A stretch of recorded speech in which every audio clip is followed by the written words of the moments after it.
We look back at the 2022 draft class and how Mike Grier's first class performed this season.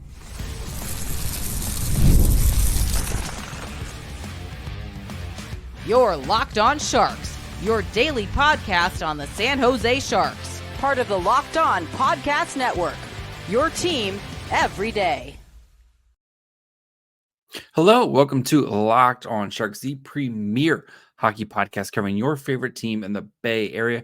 My name is JD Young, caretaker at The Reef, also the co-host of Western Conference Tuesdays on the Locked On NHL Network. I want to thank you for making Locked On Sharks your first listen. Proudly part of the Locked On Network. We cover your team every day. If you want to be an everydayer, all you have to do is just follow wherever you get podcasts, or you can watch this on YouTube as well. And today we're going to be reviewing the 2022 draft class. We've already done the 2020. We've done the 2021 over the past 2 weeks. We'll do the 2020 this week, and then we'll finish up with the 2023 draft class, where we'll just look at each player's individual seasons, kind of talk about them, look at what's next for some of these guys, and kind of where they are heading. So before we get into all that, do want to let you know that today's episode is brought to you by Game Time. Download the Game Time app, create an account, and use code LOCKEDONNHL for $20 off your first purchase. So, Mike Grier's first draft class. Of course, this was he was hired, 20 minutes before literally hired like 2 weeks. Was it a week? Something like that. Mike Grier thrown in the fire here with this draft class, right? And, I think you saw some of what Mike Grier wanted to accomplish here. And, of course, the big move was trading back from number 11 to get more assets. And, of course, picking Filip Bystedt in the first round and getting those 2 extra first-round picks from Arizona. So we're going to start with Filip Bystedt and how his season went. So Bystedt played most of the season over in the SHL. He had 51 games. He had 9 goals, 10 assists, 66 shots on goal, and kind of started the season first line minutes and kind of by the end of the season was playing third line minutes. Also saw him on the wing on the second unit. Got some playoff experience over in Linköping as well, but it maybe felt like he, at least watching his SHL games, it maybe felt like he had kind of plateaued a little bit, and you were kind of waiting for him to really take that next step, especially after kind of going to the season where he's going to start on the top line and quickly getting demoted down to the middle 6, and then eventually the third line, or kind of playing those middle 6 roles. But after his SHL season was over, he came over and played in the AHL, and it was a completely different story. 8 games in the AHL this year with the Barracuda, 4 goals, 3 assists with 15 shots on goal, playing top line minutes. And, watching Bystedt, especially from where he, playing in the SHL and then kind of coming over and playing slightly, different hockey in North America where it's more congested, right? Maybe not as much ice. You saw a lot of the kind of issues that Bystedt had playing SHL on the bigger ice kind of minimized a bit, where he does get lost in the defensive zone and maybe having to cover so much ice in SHL.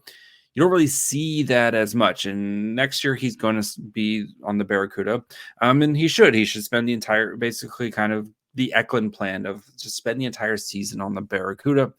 Maybe get his NHL debut at some point next year, but really hone in on becoming a strong two-way player, because I think that's going to have to be his role with the Sharks, especially with Celebrini and Will Smith potentially being your your top 2 centers. Bystedt and Edstrom are going to be kind of fighting over that 3C role, and I think Edstrom's a better defensive player right now between the two. So I think Bystedt's really going to need to kind of focus on that. But seeing the production in such a short time, Good to see, right? Of him really taking advantage of his opportunity at the end of the season there. And I expect him to be either the 1 or 2 seed, depending on what the Sharks / Barracuda do this offseason. I fully expect them to get another older Ryan Carpenter-like center who can play top minutes in the Barracuda and kind of be a captain-ish or a leader for them. And then if you run into some issues with injuries, if Couture or Nico Sturm or both of those guys, you need to pull somebody up to kind of play. I fully expect them to go down that path again. So again, a Ryan Carpenter type, Andrew Agozzino type player, one of those guys who can kind of have that similar role where he'll probably play some NHL games, but he mostly is going to be there to help the Barracuda team. But I think Bystedt though should be getting top minutes playing against tough competition, and I want to see him continue to play with Cardwell, because we talked about last week when we talked about Ethan Cardwell, just how great of a rookie season he had. But those two showed instant chemistry together this season. So with the expectation that Will Smith and Celebrini are going to be in the NHL, I think Bystedt and Robbins, as we talked about in the 2020 draft, those should be your kind of middle 6 guys here, or top 6 guys, excuse me, kind of getting ready to play middle to bottom 6 minutes for the Sharks eventually. But if you're curious though, just in case, want to keep tabs. So of course the Sharks pick number 11 that the Arizona, or now Utah, traded for was Conor Geekie. So just keeping tabs. Geekie this season in 59 games split between the Wenatchee Wild, formerly the Winnipeg Ice, and the Swift Current Broncos. 55 games, he had 99 points, including 43 goals. So, he had a pretty good season, but, he's also 19, turned 20 this last May, or in May, should be in the AHL full time this season. So I know Bystedt's production isn't as impressive because he played in the SHL, which is a much different league than the WHL. And but then you compare, as we're going to talk about, Lund and some of the other guys. Looking back at this trade, now 2 years later, I would rather have Lund, Havelid, and Bystedt than Conor Geekie. So again, we don't know. There's still a long way to go with the trade and see how these guys continue to shake out. We won't look at Brad Lambert, but who, of course, I pounded the table for the Sharks to pick there at number, was it 27? I think what it was. Of course, Brad Lambert went number 30 to the Winnipeg Jets, had himself a fine season in the AHL where he scored 55 points in 64 AHL games.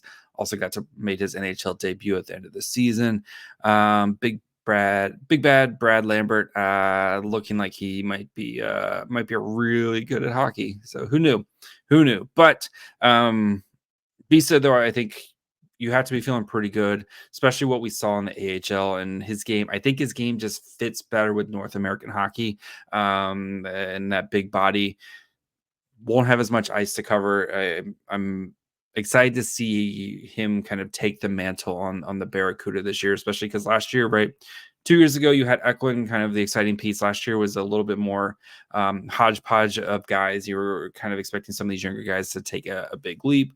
Of course, no Tristan Robbins for a good chunk of the season. And then this season, I fully expect Bystedt to kind of take that Eklund-like role.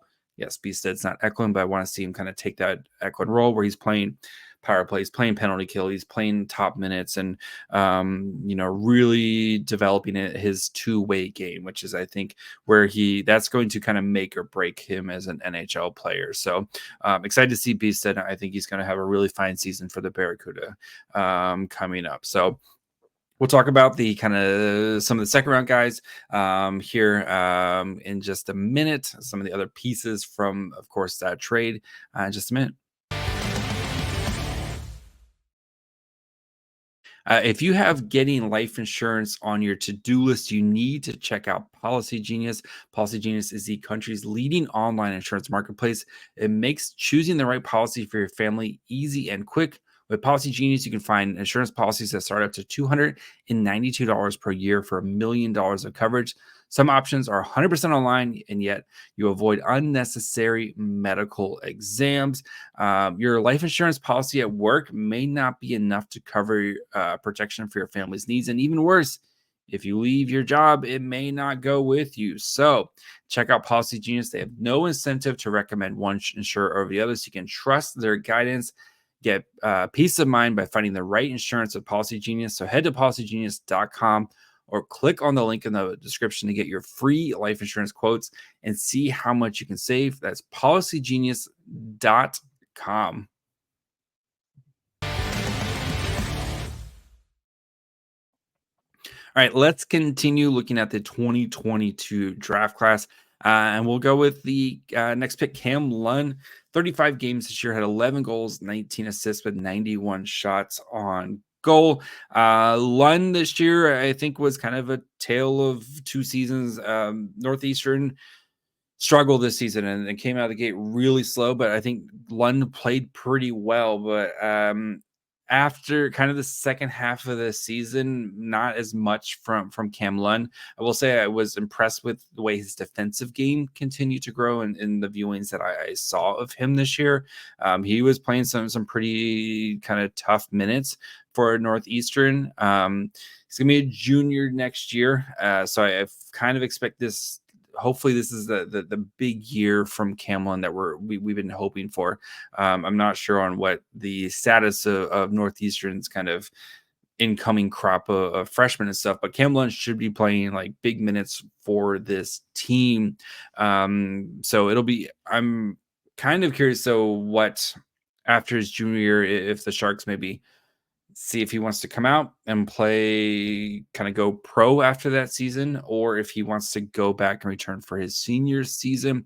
That'll be kind of one of the stories that we'll be tracking all season with him. But you see the shot that he always scores a hat trick against Boston College, which is really funny, but would like to see that production continue, be a little bit more consistent. I think that's going to be the thing for him is the second half of the season, having more of that consistency that started the season well, but kind of tailed off, and maybe was having to do a lot because his team struggled this year. And maybe kind of, again, I'm speculating, hypothesizing, but I think getting more consistent production, especially as the season wears on, is going to be kind of big for Cam Lund.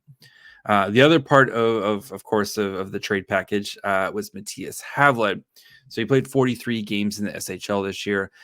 Only 2 goals, 10 assists, and 48 shots on goal. And much like Lund, started the season out hot and kind of fell out of favor. And you saw his ice time decrease. He was the 7th defenseman, not getting a lot of ice time. And then eventually he got knocked down to junior, like to the under 20 team, as Linköping was making their playoff push and played in the playoffs. I think that was more of a let him get some big time minutes type of situation, instead of kind of having him be the 7th guy. Maybe he gets a couple shifts here and there in the SHL playoffs. So next year he should be a full-time, like, playing SHL all season long. And we want to see that jump, right, of being a like 13-minute a night guy. Can you now be like a 18-minute a night guy? As this is that season that you've been working towards. So that, I think that's gonna be the big thing. You see the offensive skill, you definitely see there. The defense, a couple mistakes here and there in some of the viewings I've watched, that something's going to need to continue to iron out, and those usually just come with reps for young defensemen, is not making those type of mistakes constantly. But should want to see him kind of earning those second pairing minutes, I think is going to be the big goal for Havelid going into this season with Linkoping. If I recall correctly, they haven't signed him yet. For Havelid, sorry, I should have looked this up earlier. I'm pulling it up right now. Yeah, they haven't signed him yet. And I think they still have a couple more seasons until you have to kind of start to worry about that. But just putting it out there, maybe when he comes in for kind of training camp and stuff like that. They have till June 1st, 2026. So they got plenty of time before they have to worry about signing him. But just something to kind of keep in mind there is with him. I wouldn't be, maybe if he has a strong kind of rookie camp, he might earn his ELC, which will slide and he'll be kind of continue to stay over in Sweden. I don't expect him to come over anytime soon. But I think this is a big year for Havelid in his development. So, of course, the next guy on the list would be Michael Fisher, Cam Lund's teammate. So Fisher played 29 games this year, had a goal and assist, 26 shots on goal. And I know the production does not look right. 2 points in basically 30 games. Not the most appealing, but if you go back to Michael Fisher's draft, when he got drafted, came in out of high school, his big thing was he could create offense like crazy, but what are you getting defensively with him? He missed basically all of his USHL season with a knee injury. I think, if I recall correctly, he played 14 games during that time.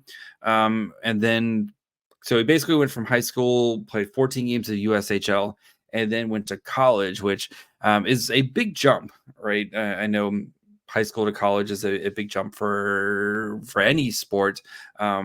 But for hockey, right, and we've discussed several times on kind of that role in college and the structure and the defensive oriented, how important that is. But I will say I was really impressed with the defensive part of his game, and he wasn't asked to do much offensively. He very much was the guy who was kind of diverting to his partner there. But you saw a lot of growth in his defensive game as the season went on. And if he can tap back into the offensive production and combine that with the defensive growth, there might be something there for the Sharks going forward. He's always was going to be a toolsy raw type of prospect, and who needed to work out his defensive game. And I'm not saying his defensive game is perfect or anywhere near it, but you're seeing growth there. He's a big dude too. Like, he's got plenty of size on him. And I'm impressed with where he kind of seen his defensive game and make the strides that he's made there. I think he's physical, like especially around the crease, winning board battles. You're seeing all that. Even like his gaps and stuff, like you're seeing all that now. Next season, maybe as a freshman going into a sophomore season with a full year behind, kind of after his knee injury, hopefully you can see that offensive growth and maybe he earns more of that time offensively and maybe earns some power play opportunities and maybe gets to kind of do a little bit more offensively. And also Northeastern was bad, like we talked about with Cam Lund. So yes, I know the production is not what you would expect, shoot the puck every once in a while, but I think there is some opportunities for growth there. And if he spent this year really focusing and honing in on his defensive skills, and then maybe, like I said, maybe next year take the training wheels off a little bit with him and let him kind of get some of those offensive opportunities, maybe we'll kind of see a big jump from Michael Fisher. So we'll continue to look at some of these other guys, talk about, of course, some of the late round guys and see if any of them could potentially pop here. So we'll get to that here in just 1 minute. If you want to get tickets for, maybe you want to go catch the NBA Finals, maybe you want to go see the Stanley Cup Finals, or maybe you just want to go catch a Giants or A's game this summer, or Oakland Bees, go Bees, or comedy show, concert, whatever it is, you need to check out Game Time. They've got killer last minute deals, all in prices, views from their seats, and the lowest price guarantee. Game Time takes the guesswork out of buying tickets. The thing I love about Game Time is you get to see what your seats are going to look like. They're got nice panoramic views. You can, be like, this is a great seat. Because there's nothing worse than getting to an event and realizing you have bad seats. Actually, the only thing worse is when you go to purchase said tickets and you get slammed with a bunch of fees. With Game Time and they're all in pricing, you know exactly what you're going to pay. No surprises, no sticker shock, nothing like that. 2 taps and you got tickets straight on your phone. So take the guesswork out of buying NBA tickets or tickets for wherever you want. With Game Time, download the Game Time app, create an account, and use code LOCKEDONNHL for $20 off your first purchase. Terms apply. Again, create an account and redeem code LOCKEDONNHL, LOCKEDONNHL, for $20 off your first purchase. Download Game Time today. Last minute tickets, lowest price guaranteed. All right. Of course, we have to remember those who are no longer with us. Mason Bopet, who was the 4th round pick, did not get his ELC and will re-enter the 2024 draft. Unfortunately, you kind of had a feeling when going into the season he didn't have a team, and then the poor performance from last season. So the Sharks continue their quest to try to find a young netminder who actually earns an ELC. So one guy who did earn his ELC, Jake Furlong. So this season played 56 games with Halifax, 3 goals, 27 assists, 104 shots on goal. And for Furlong, he did end his season with shoulder surgery, had it in San Jose, which gives you a little bit of clue, I think, of what to expect with Furlong and him being in San Jose next year. Furlong can go back for an overage season with Halifax, but I fully expect him to be in San Jose, especially. I think there's going to be some opportunities on the blue line. And I think his game has grown enough defensively where I think he's going to be able to make an impact right away for the Barracuda. So, offensive production, again, dropped this season. Only 30 points compared to last year. We had 50 points in 67 games. But Furlong was asked to do more defensively this year compared to previous years. And watching his games defensively, really like the motor. I also really like kind of his gap control, especially when at the blue line and trying to shut down kind of rushes. And he just has this kind of old school style play. I think it might also be with the jersey, kind of tucks the jersey into the pads there. So you kind of got a little bit of that old school type of style with him. But I fully expect him to be playing kind of second, third pair minutes for the Barracuda, at least to start. It'll be interesting to see where he kind of fits in with that group, being a left-handed shot. I could also see him playing with a guy like Jack Thompson, who, if we expect Jack Thompson to be the kind of number 1 defenseman on the Barracuda next year, let him go do things offensively, and then let a guy like Furlong, who can learn from him, but maybe play a little bit more responsible game. So I'm really interested to see where Furlong slots in. Expected probably 2 years or a year and a half with the Barracuda before I think we kind of make his jump to the NHL. But kind of like what we talked about with Fisher, we're really honing in on those defensive skills. Talking to the guy, very much like a no nonsense type of guy, but I think he's going to be well liked with the Barracuda here. So next guy, Joey Muldowney, 6th round pick, playing for Connecticut this year as a freshman. 35 games, 5 goals, 9 assists, 74 shots on goal. Watching Muldowney, His defensive effort was very impressive for him. Production, pretty quiet production wise, but defensive effort, I was really impressed with it, especially watching the BC games. And Muldowney usually matched up against like that freshman line, and I thought he held his own during those games. So fully expect Muldowney to be there through his senior season. And if he can continue to maybe become that defensive ace with a little bit of scoring pop, that wouldn't be a bad path for a guy like that. Again, you're trying with these late round picks, you're trying to see if you can get one kind of NHL quality from them. And if he becomes like a defensive ace, kind of penalty killer guy, like a Matt Nieto like type of player, that's a good pick in the 6th round. So, fully just let him keep cooking down there. So next guy, Eli Barnett, the 7th round pick, playing in Vermont, big defensive oriented guy. 24 games this year, 0 goals, 5 assists, only has 6 shots on goal. Didn't watch too much of Vermont, but even going back to a scouting report, it's very much like defense.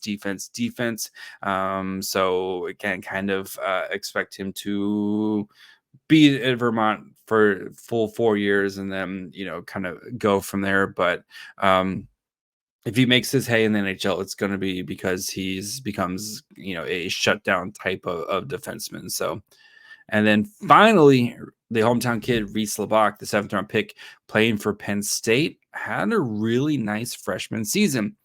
35 games, 10 goals, 12 assists, 64 shots on goals. So there might be something there with Laubach, who we know his favorite player growing up is Joe Pavelski, late round pick himself. Maybe he follows in Joe Pavelski's steps and surprises a lot of us, but really nice start to his season, kind of also playing middle 6 minutes for Penn State. So we'll see kind of what happens with this next season if he can earn those top 6 minutes now, going into his sophomore year. But just something to keep an eye on there with Laubach if that production continues to go up, and if he can, again, you're trying to find a trait here with some of these late round guys, and how they continue to project. So that's going to be it for me today. So the 2022 draft class looks like we're going to have some definitely NHLers in there. I think Bystedt's going to be an NHL player, a big part of the Sharks' future. We'll see with guys like Lund, how his development continues. I think Havelid, I know he's a little bit smaller guy, but I think he's going to be a really solid 2-way defenseman in a couple of years from now, and then see if any of these other guys pop. I still really like Jake Furlong. I think Furlong is well on his way to being a really solid defenseman. Maybe not the offensive game that you would hope for, especially after kind of some of his production early in his career in the queue. But if he becomes a good defenseman, like just defensive defenseman, again, in the 5th round, you're trying to find these type of traits. And I think Furlong should be playing in the Barracuda next couple seasons, and hopefully he makes his NHL debut here sooner rather than later, because that'd be good for the Sharks to find more defensemen. So overall though, I think a lot of very meat and potatoes kind of draft class. Maybe not some of the upside picks, but it feels like the Sharks are probably going to get at least 2, potentially 3 NHL players out of this. And that's a success. Like finding 2 to 3 NHL players in a draft is a success. So especially going into the draft when the Sharks had no 2nd round picks, and we're, kind of taking more shots at it. I think, I think Grier is going to be happy with this draft class. Again, not the sexiest class, but I think they're helping to find some of those ancillary pieces that you put around your Smiths, your Celebrinis, your Musties, et cetera, et cetera. So we'll be back next week. Hopefully we have coaching news. We'll continue to look at the draft stuff. We'll continue looking at free agency. We'll look at, of course, at the 2023 draft class, which if you want fireworks, man, Mike Grier hit some home runs there. So we'll get to that next week. So make sure you guys are following wherever you get podcasts. And of course, you can watch on YouTube as well. Follow the show on Twitter, Facebook, and Instagram at Locked On Sharks. Follow me on Twitter at MyFryHole. Until next week, bye, friends.